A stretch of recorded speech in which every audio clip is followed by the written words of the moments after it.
Good morning, everybody, and happy Halloween, happy Samhain, and in the new house, finally, still unpacking. Got a storage unit full of crap yet, but we're in, and this morning woke up to about 8 inches of snow.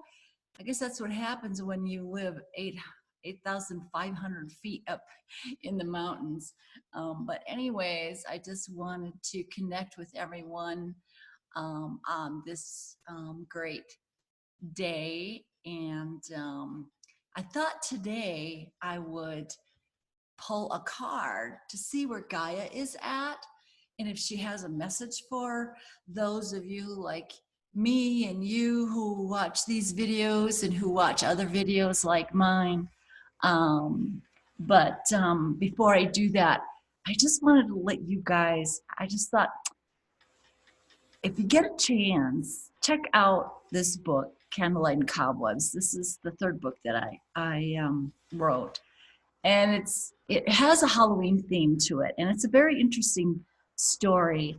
And those of you that are mature readers and are mature people like, 50 and up would really enjoy the story because all the characters are 50 and older, and it's not the young adult story, but it's about a woman whose mother passes away, and she was living on the East Coast and found out that she inherited this huge, ginormous estate up in the mountains in Manitou Springs, Colorado.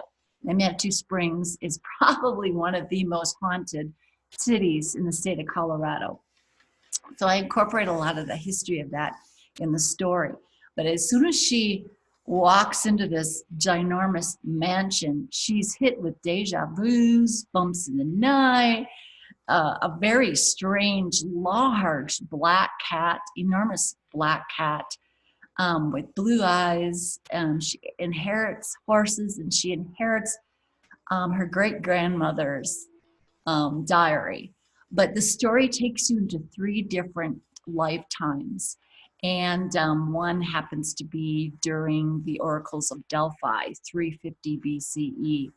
And through her great-grandmother's diary, she gets to learn about this. And then she goes back to 1918. It's just a really interesting story. And it's just the first book, so Candlelight and Cobwebs.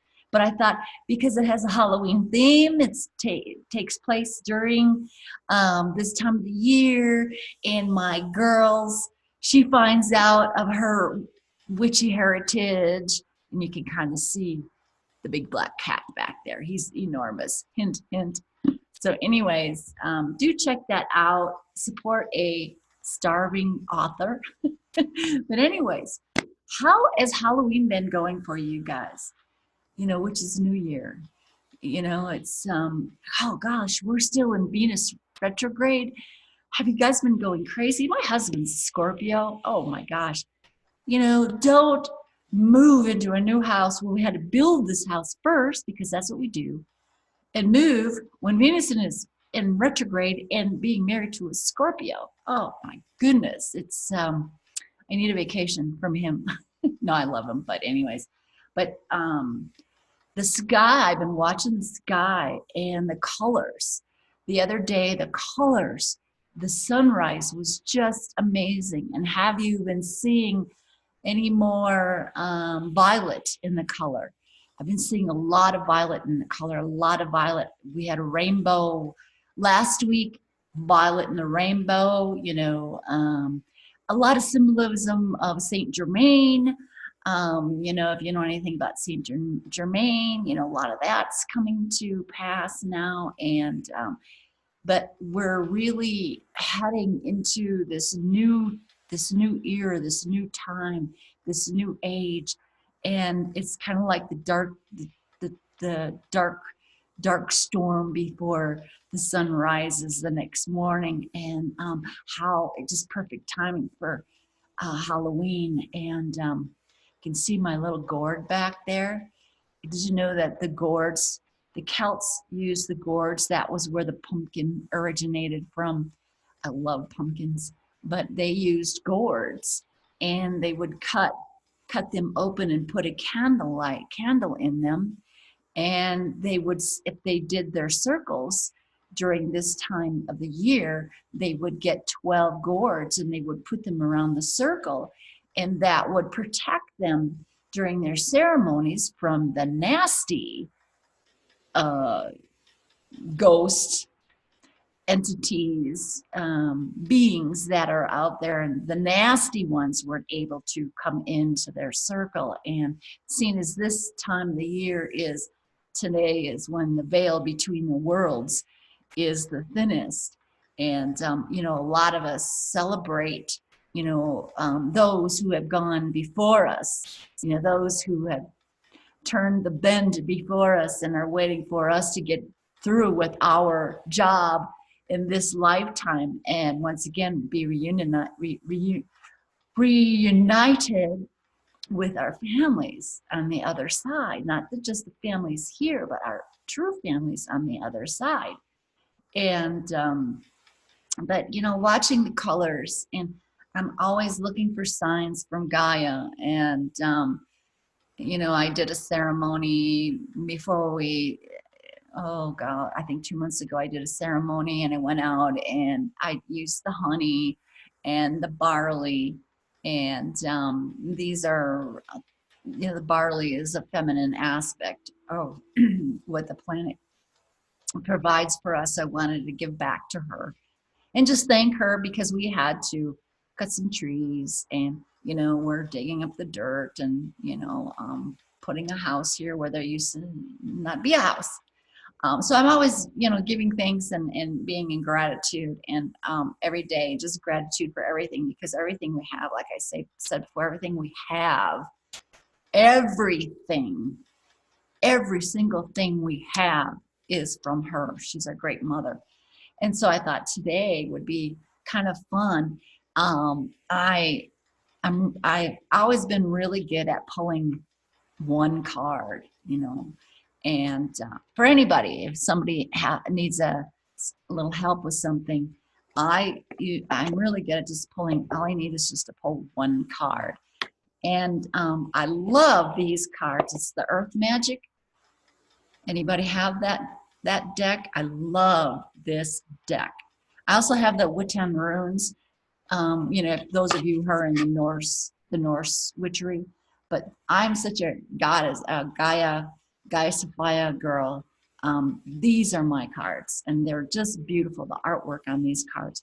And so I'm going to shuffle and pull a card, and I'm not going to give my interpretation of the card. I'm going to go straight to the book, and just to give you an idea how beautiful these cards are. I mean, ceremony. The artwork is just fantastic. Autumn equinox. And so this gives you an idea of how beautiful these cards are. So my intention, or my question today is, what message does Gaia have for those of us like you and I who are connected with her and know how important this ascension, this event, this growth period that we're going through, what kind of message she has for us, those like us that know and connect with her and know how important. So what message, GaiaSophia, what message do you have for those like us?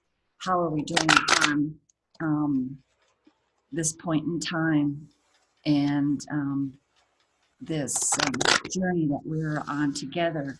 And for those of us who honor you and love you, are grateful for you every single day. Every single day. Ugh, I can't talk. I'm trying to do two things at once. Okay. So I'm just going to, and I've just split my deck, and I'm going to pull the top card. Oh my gosh, you guys. Nurturing Gaia. God, it's gonna make me cry. Oh my gosh. All right. I'm gonna find it in, excuse me. Okay. I'm just going to read. I'm not going to put my interpretation on this. I'm just going to read. And I already said to Gaia that I was going to read straight from the book. And so this is straight from her. She knew that I was going to read straight from the book. So, of course, the card pertains to that message. Okay, so nurturing, Earth Mother, Mother Goddess, Great Goddess, Terra, and Gaia. In the great pantheon, this magnificent being was Earth personified as a goddess, daughter of chaos. She was the mother and the wife of Uranus, heaven. It is her body that we walk upon every day, and the substance of our own bodies is the substance of hers. I say that all the time. It's from Gaia that we receive everything we need for survival, which she provides for us abundantly, nurturing our body, mind, and soul. So she's telling us, for those of you, she's always going to provide for us. We honor and we respect her, and we're constantly grateful. So we're in a time of great abundance coming from her. We have to recognize that. She nurtures our bodies by offering the fruit of the trees, the greens from the earth, and the air that we breathe. She nurtures our minds through her awesome physical and dynamic beauty. I'm always saying how beautiful she is. Every day I look for beauty in her every single day. And as depicted in this card, by the amazing colorfulness and diversity of the world, she's constantly creating and recreating. So we are recreating people. That's what she's telling us. We're in a time of creation and recreating what we really want.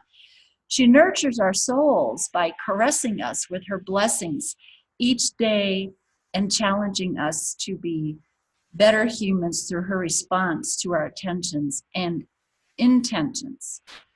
Receiving can be a sacred act if your intention is to honor spirit. It is as holy as given. It is as holy as giving when performed with a humble and open heart. This is even truer when receiving much needed nurturing. So let others give to you. It may be a stretch to do so at times because of childhood conditioning, but that habit can be overcome. Isn't that what we're going through? We're overcoming our conditioning and our programming. We're done with it. We're over with it. Your wounds can be healed. One way to achieve this is to nurture yourself and allow others to nurture you. So many of us can give, but we're so horrible at receiving. I'm like that. So we have to, we forget to ask for help, and we forget to feel like we're worthy. Oh, I'm not good. I'm not worthy of this. Why would anybody want to help me? Why would Gaia want to help me? Why? We have to stop that. That's what she wants us to know. Now is the time where we have to honor that and accept that. And great things will come, and great things will start to happen. We're in that time now. Consider the actions you take that are self-nurturing. What comes to your mind when you really think about doing beneficial things for yourself? Set aside your ritualized habits and beliefs that restrict the pure act of allowing your body, heart, and soul to be nurtured. Lie on the earth and ask Gaia to rock you in her bosom as you breathe with her and relax into her loving care. So she's telling us that all is well, and abundance is coming our way. And we just have to recognize this and honor this.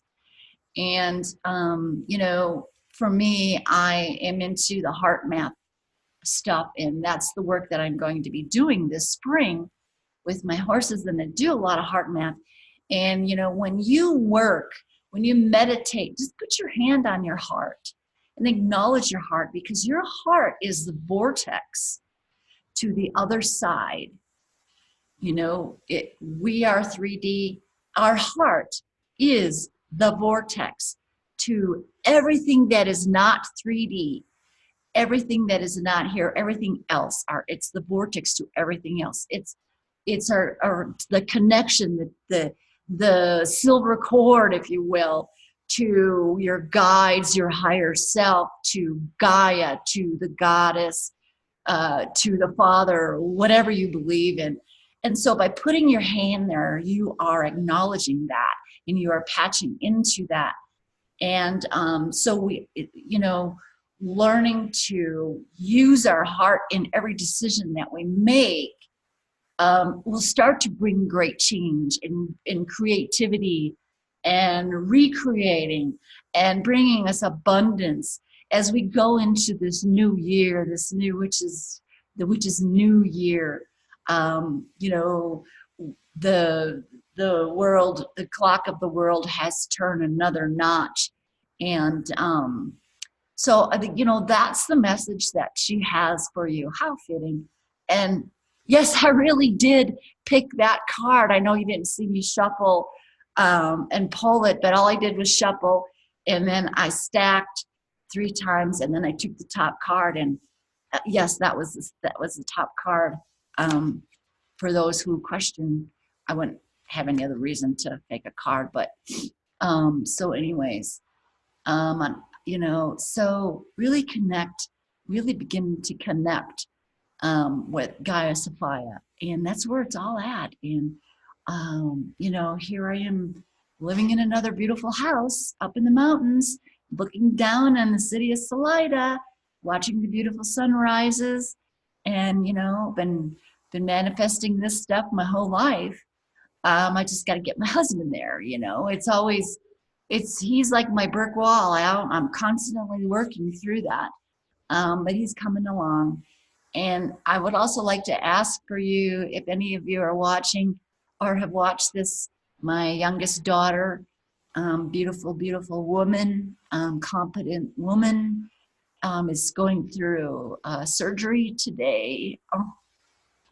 She has cervical cancer, but we're working on her, and she's going to come through just fine. So if any of you like to send her prayers, that would be great. I would just be so very grateful for that. We all have issues, don't we? We all have challenges in our life, and she's just a great spirit. She got me through, when she was growing up. She was hilarious. She was like, she was the goofball of the family. Just always made me laugh. And she's married and has a 3.5-year-old beautiful son, crystal child, open heart, loving. Animals just just love him. And so if you guys would just send, her name is Whitney, and if you would send her some prayers, she will conquer this. And I would greatly appreciate that, guys. So, hey, happy Halloween, happy Samhain. Don't eat too much candy. Stay away from all that sugar. It's poison, I was bad. I had one of those really yummy cupcakes, and I've been off sugar for such a long time, and it made me sick. Go figure. So anyways, just everybody hang in there, and really, really, really, I keep saying this, I can't say this enough. Connect with your heart and connect with Gaia, and we'll talk to you soon. I gotta go back to packing or unpacking, I should say.